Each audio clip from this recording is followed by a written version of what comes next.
I never thought the day would come when my husband, Daniel, would be standing face to face with Emily, the woman he had once loved so deeply. When we married, I knew she was his past, but never did I think she would invade our present. The first time I saw her again was at a neighborhood even though beauty still intact, her smile still enchanting. Daniel's face had lit up like I'd never seen before. I stood by his side, but I felt invisible, like a ghost lingering in the background. I believed a part of me had died that day. The warmth that once existed between us had shifted. I could sense it in his gaze, in the way his hand let go of mine too quickly. I had always been strong, but in that moment, my heart began to break. Days turned into weeks, and Daniel's attention began to drift. Our conversations grew shorter, our laughter less frequent. He no longer came home from work with stories to tell me. Instead, he spoke about Emily. She had rekindled her friendship with him, or so he said. It was innocent, he assured me, just catching up with an old friend. But the cracks in our marriage grew wider. I tried to keep my composure, reminding myself that I was his wife, the one he chose. Yet, something had shifted. Every time he mentioned her name, it felt like a knife twisting deeper into my chest. His mind was drifting away from me, back to a woman he had never fully let go of. One night, as I lay in bed next to him, I stared at the ceiling, listening to the soft rhythm of his breathing. The space between us in that bed felt like a chasm. I wanted to reach out to him, to pull him back to me, but I was too afraid. Afraid that he might not want to come back, afraid that his mind and heart were already with her. I had watched him lose himself in thoughts of her, his first love, and though I was still breathing, still present in this marriage, I felt like I was fading. I wasn't the woman he thought of when he closed his eyes at night. I wasn't the one he smiled about when he daydreamed. I was here, but he wasn't. The breaking point came one evening when he was late. Again, I had called him, but his phone had gone straight to voicemail. My chest tightened as I paced the kitchen, wondering where he was, and then it hit me. Already knew. He was with her. When he finally walked through the door, the smell of her perfume lingered on his shirt, a scent that wasn't mine. The confrontation was inevitable. My voice trembled as I asked, "Were you with her?" Daniel's silence was my answer. The look on his face said it all. He had lost himself in Emily, completely forgetting the vows he had made to me. In that moment, I wanted to scream, to make him understand the depth of my pain, but instead, I felt numb. I had lost him, and maybe I had lost myself too.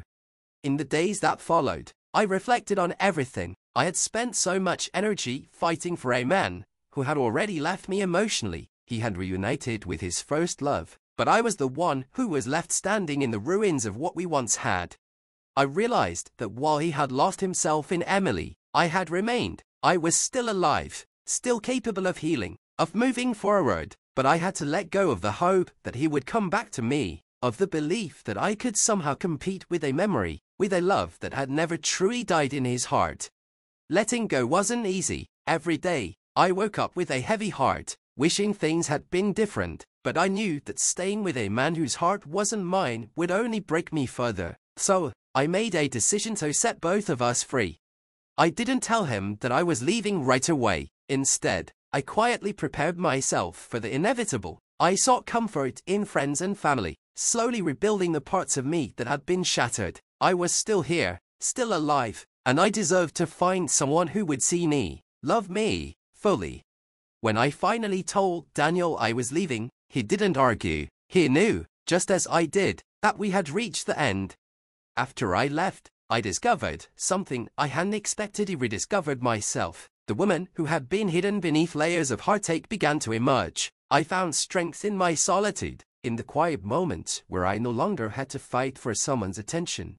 Daniel had lost himself completely in his first love, but I had found myself in the process. I was no longer the woman waiting for someone to choose her. I was the woman who had chosen herself, who had walked away with her dignity and her heart, bruised but still beating. The days following my departure were filled with an eerie quiet. No more waiting for Daniel to come home. No more checking my phone for messages that never came. The silence was strange at first, but it slowly became comforting, like a long overdue exhale. I had lived in the shadow of his unresolved love for too long, and now that I was free, I realized just how heavy that shadow had been. there were moments of grief. Of course, I'd lie in bed at night, remembering the man I had once fallen in love with. I would trace the memories of our laughter, the shared dreams, the moments when it felt like we could conquer anything together. But that version of Daniel no longer existed, and it was time to accept that truth. I couldn't escape thoughts of Emily, even though I had left. Her presence still haunted me. What was it about her that drew him in so deeply? Was it her beauty, her charm, or simply the weight of their past? I'd never know for sure. One day, in a moment of weakness, I found myself scrolling through her social media profiles. She was everything I was, not effortlessly elegant, always smiling, with an aura of confidence that seemed unshakable. But I reminded myself of something important. I was not her, and I didn't need to be. Her relationship with Daniel was built on nostalgia and old memories, while mine had been forged in the present. And yet, even as I told myself that, I couldn't deny the sting of jealousy.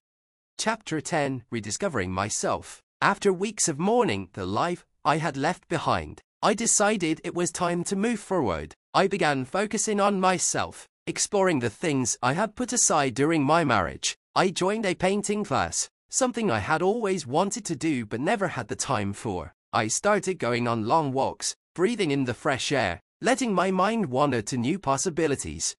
With every brushstroke on the canvas, with every step forward on my walks, I felt a little lighter. The heaviness that had clung to me for so long began to fade. I had been so wrapped up in trying to save a marriage that was already crumbling, I had forgotten to take care of myself. Now, I was rediscovering the woman I had been before Daniel, and the woman I was becoming after him.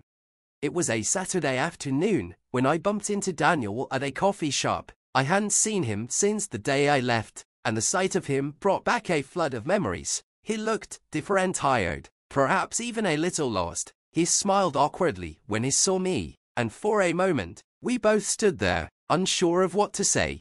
Finally, he spoke. "You look good," he said, his voice soft. There was no malice in his tone, only a quiet resignation. He wasn't the same man I had once known, and I wasn't the same woman who had left him. "Thank you," I replied. "So do you." We exchanged a few more pleasantries before parting ways, but as I walked away, I realized something profound. I no longer felt the pain of hurt when I saw him. The wounds he had left were healing, and I was no longer tethered to the pain of our past. In the months that followed, I found peace in unexpected places. One afternoon, as I sat by the window of my apartment, watching the rain gently fall, I realized that I no longer harbored resentment toward Daniel. He had hurt me deeply, yes, but in the end, we were both human, flawed, imperfect, and searching for happiness in our own ways. I had spent so much time grieving the loss of our marriage that I had failed to see the possibility of forgiveness. Forgiveness didn't mean I condoned what he had done, but it allowed me to let go of the bitterness that had lingered in my heart. I forgave him for choosing her, for losing himself in a love that was never truly gone, but more importantly, I forgave myself for staying too long, for holding on when I should have let go. As the seasons changed, so did I. The woman who had once believed a part of her had died with the return of her husband's first love was no longer the same. I had shed that skin, emerging stronger, wiser, and more sure of myself than ever before. I had learned that love doesn't always last in the way we expect it to. Sometimes it fades, sometimes it shifts, and sometimes it leaves entirely. But life goes on. We rebuild, we grow, and we discover new parts of ourselves along the way. One day, I received a message from an old friend, inviting me to dinner. It was casual at first, just two people reconnecting, but something unexpected blossomed from that simple invitation. It wasn't love at first sight, but it was something better, slow, steady, and real. As I stood in front of the mirror, preparing for that dinner, I smiled at the reflection staring back at me. I was still alive, still breathing, and more than ready for this new chapter in my life. The part of me that had once believed she had died had only been sleeping, waiting for the right moment to awaken. Now, I was ready to live fully again. I had learned that love doesn't always last in the way we expect it to. Sometimes it fades, sometimes it shifts, and sometimes it leaves entirely. But life goes on. We rebuild, we grow, and we discover new parts of ourselves along the way. One day, I received a message from an old friend, inviting me to dinner. It was casual at first, just two people reconnecting, but something unexpected blossomed from that simple invitation. It wasn't love at first sight, but it was something better, slow, steady, and real. As I stood in front of the mirror, preparing for that dinner, I smiled at the reflection staring back at me. I was still alive, still breathing, and more than ready for this new chapter in my life. The part of me that had once believed she had died had only been sleeping, waiting for the right moment to awaken. Now, I was ready to live fully again. As the seasons changed, so did I. The woman who had once believed a part of her had died with the return of her husband's first love was no longer the same. I had shed that skin, emerging stronger, wiser, and more sure of myself than ever before.